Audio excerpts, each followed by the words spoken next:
Hey everybody, it's Michael, and I'm just grabbing a glass of wine.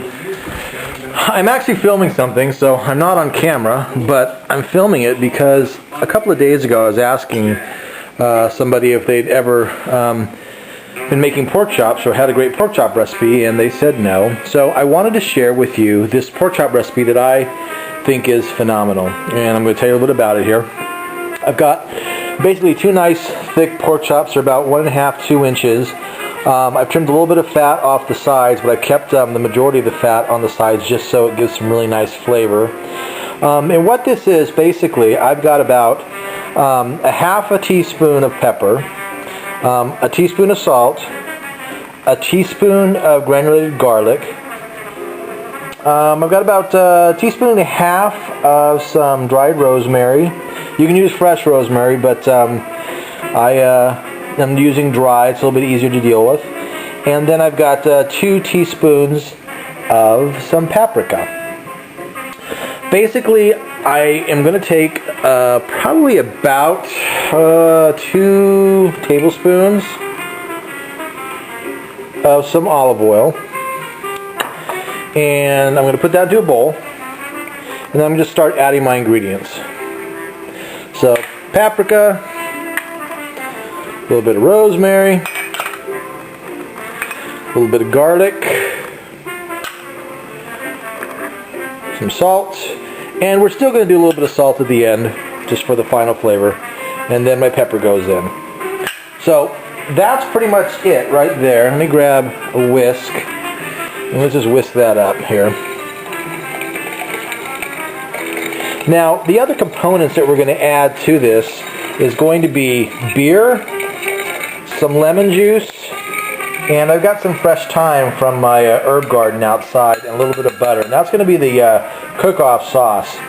So, at that point, this is it. This is all I'm going to take, and I'm going to take my pork chops. I'm going to put them right on the inside here, and just rub them right around. We're going to get both sides taken care of.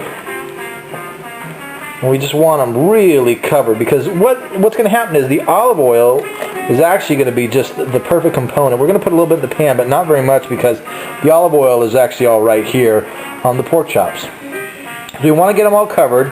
We're just going to let them set for a couple of minutes.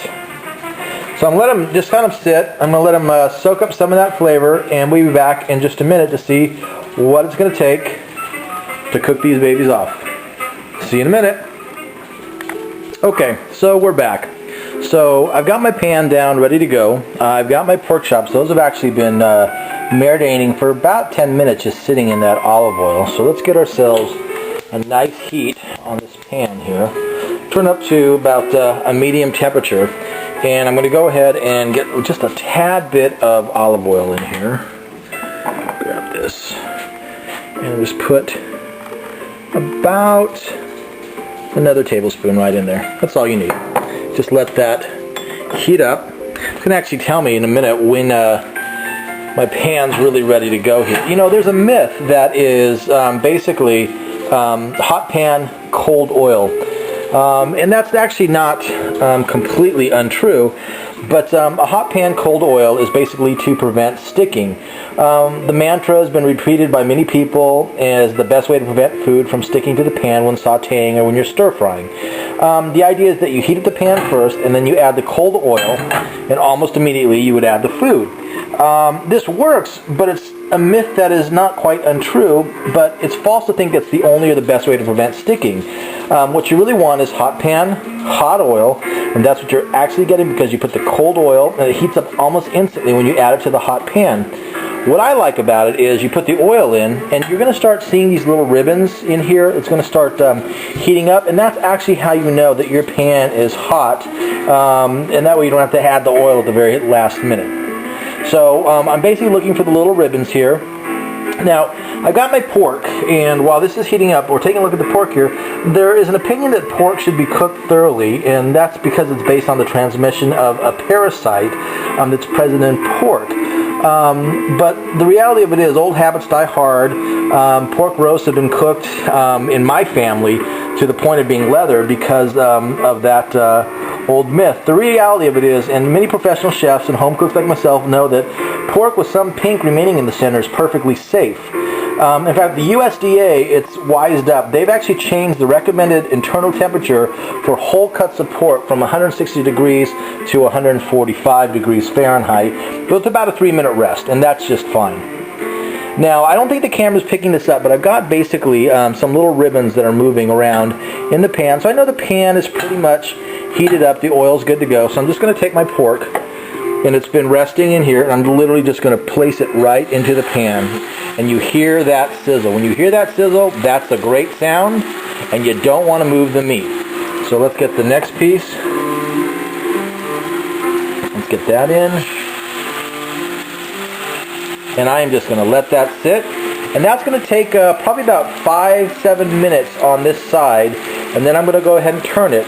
I've got my oven at 375. So what's going to happen is I'm going to basically cook this up on one side. We're going to turn it over, cook it on another, and then we're going to toss it in the oven to let it cook through the center till we get to that about 145 degree temperature.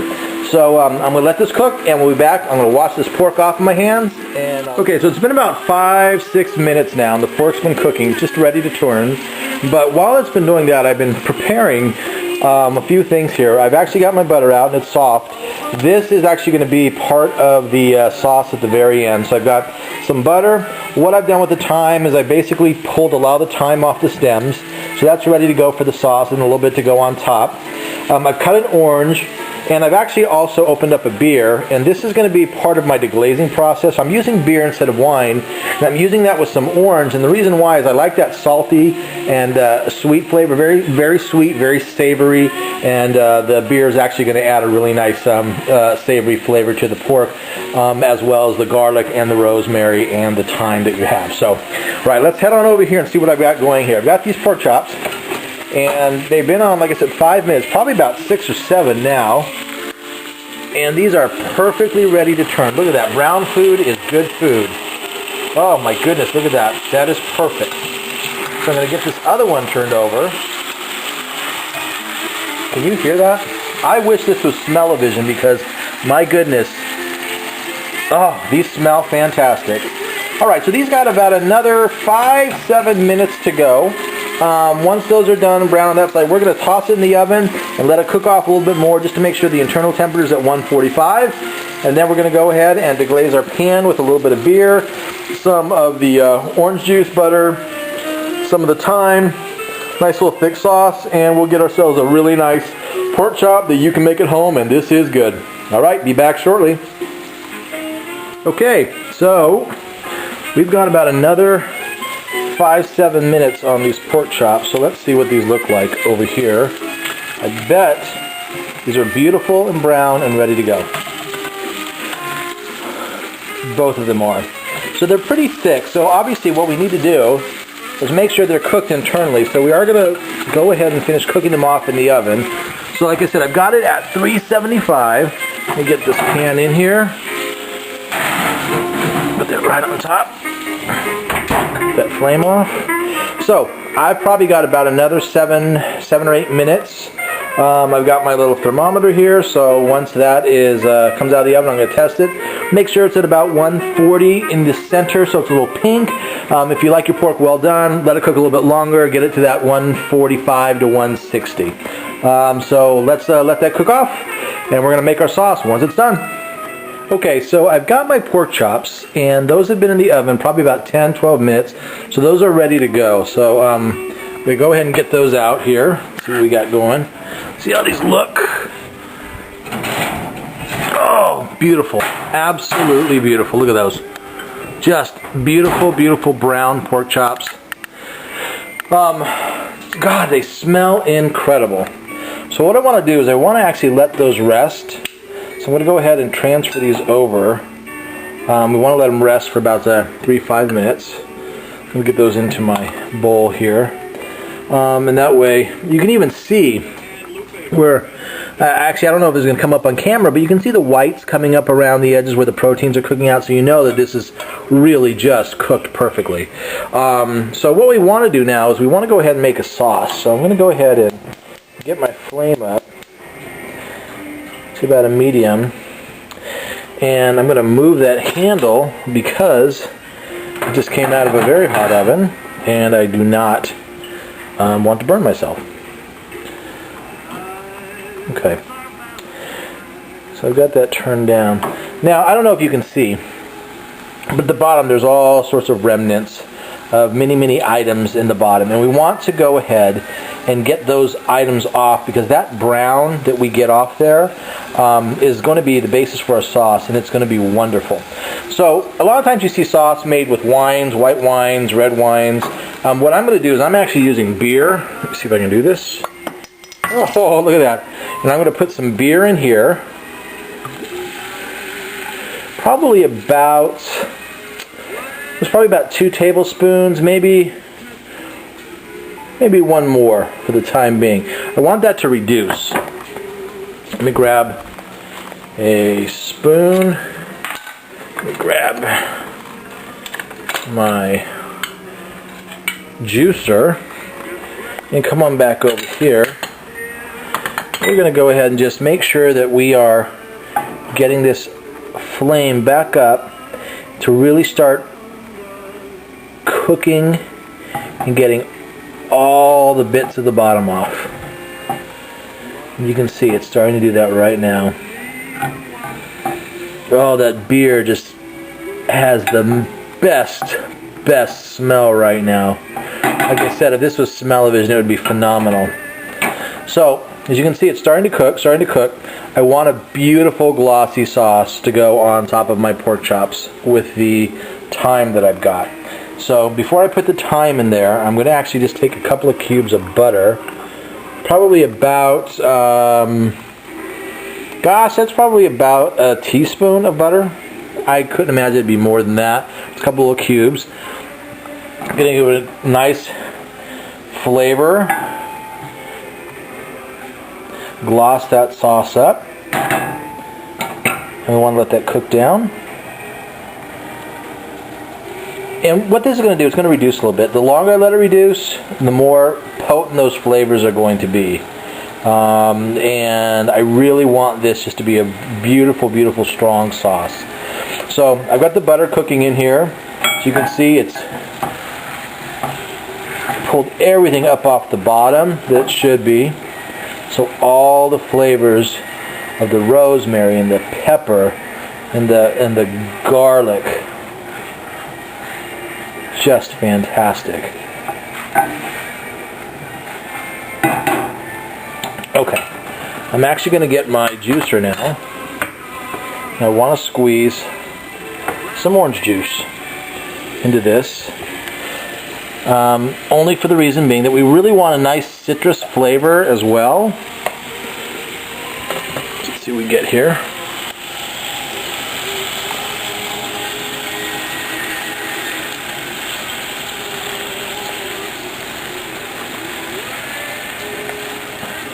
Okay, what that's going to do is it's going to add a really nice sweet flavor to the savory of all the herbs and the saltiness of the beer. Then I'm going to actually take some of this thyme. I'm going to throw that in there as well.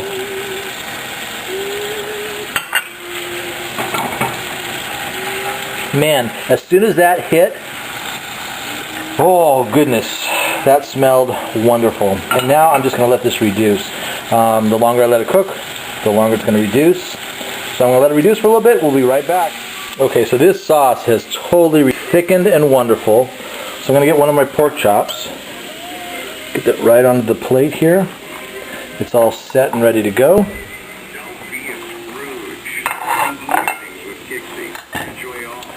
And let me get a towel here. Just get a little bit of this sauce.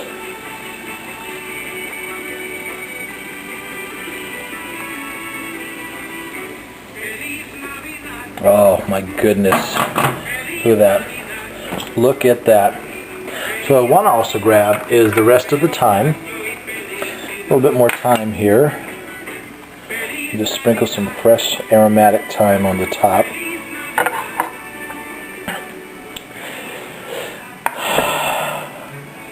Get that off there. One of the things you always want to do is a little bit of finishing salt, and I mean just a tad, just a little bit of that sodium. This is great. This is garlic, pepper, paprika, rosemary, thyme, salt, pepper, beer, orange, sweet, and savory. And now I need to taste this, because this is the perfect pork chop. So you need to excuse me for just one moment. Okay, I am going nuts right now because I just have to tell you that I cut into this. This is the most beautiful color on the center. The sauce, it's so rich in flavor right now. I got my fork. I've got a little piece. Nice sauce.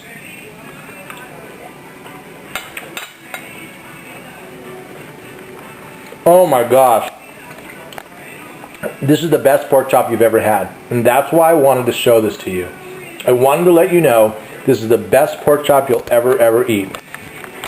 This is Michael Pierce. This has been Michael Pierce Style Expressive Cooking, the best pork chop. We'll see you next time. Oh my gosh. Oh my gosh. That is so tasty. Happy eating, everybody. Mmm.